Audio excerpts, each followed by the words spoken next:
excites me. I can't wait to start this today. But then you get into the 7 phases. Yeah, I just haven't broke them out a little bit here. So the 7 phases.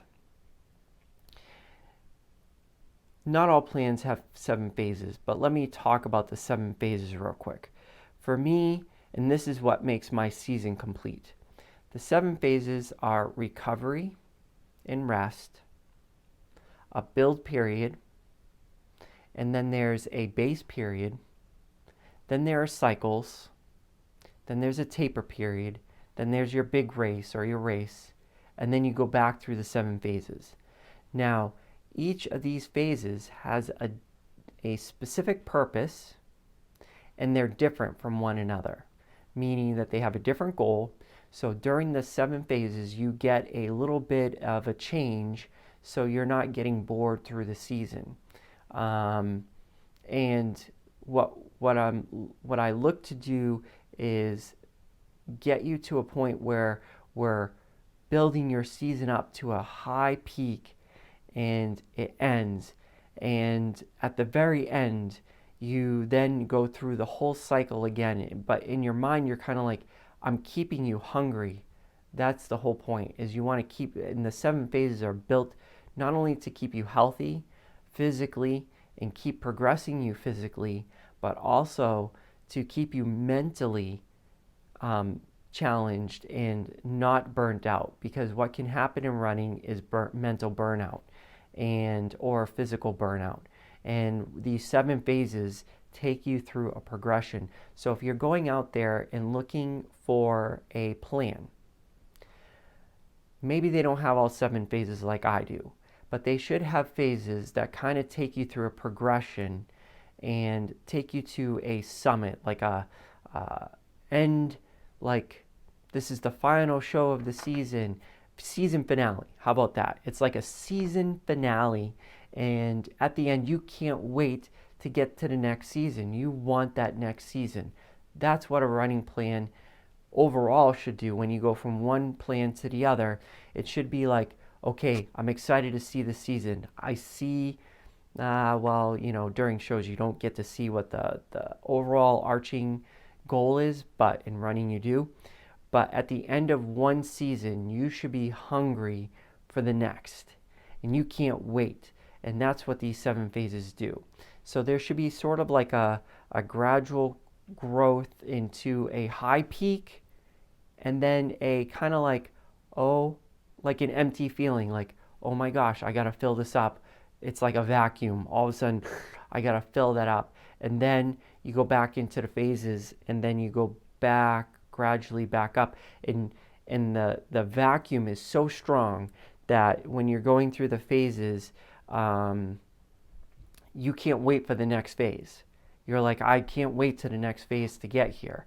It's almost like a cliffhanger at the end of each show. You're like, I can't wait to get to that next show. So there should be something like that built into a plan. And that's more of a mental, and physical, but a mental game to keep you hungry throughout the entire plan. If you're going through a plan and all of a sudden you're like, nah, this is boring, then that plan hasn't done its job. In this current plan that you're working through, I kind of mentioned before, at some point, and maybe I haven't, and if I didn't, I've done a bad job. I'll have to go reassess some of my videos here. But at some point, you are either going to be like, this is way too easy, and I'm going to go ahead and jump ahead because I can run. At this point, we know for a fact we can run 10 minutes. We know for a fact we can run 15 minutes. What we may or may not know is that we can run 30 minutes. You may be thinking to yourself, I can run 30 minutes. Well, then just skip to the last week, and you don't have to go through the progression unless this is an interesting process for you. If you're getting bored at any time, you should just jump ahead, and because you need to keep it challenging for you. And that's also where coaching comes in, and it's hard for plans. Even this program, if you're following along with it, it's hard because without that communication back and forth for a coach or somebody, I can't tell, an app can't tell without communicating back and forth, are you bored? Is this too hard? Is this too easy? How can we adapt this?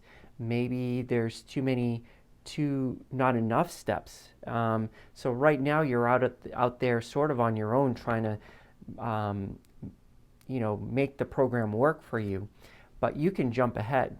And that's one thing about a program. If you're feeling bored through that program, you have to change it up, and you have to know how to change it up. And that's where I want to leave this part of the video, because now I'm going to go talk about the 7 phases and how, if you know what these phases are, you can look at a plan. So you got a plan that you can see your goal, and you feel like you're going to accomplish your goal. You're excited for that goal. Now you have a goal, a plan that you can see that there's a progression, and that's what this video is about, is that you see a progression to a high season finale that leaves you hanging for that next season. Like, you can't wait to start that next season. But now we come into the part where, okay, let's say you have a plan, you like the plan, everything's good, and you haven't chosen a coach. So now you're doing this on your own. Here's where the 7 phases come in, and here's where we're going to start talking about each of the ones.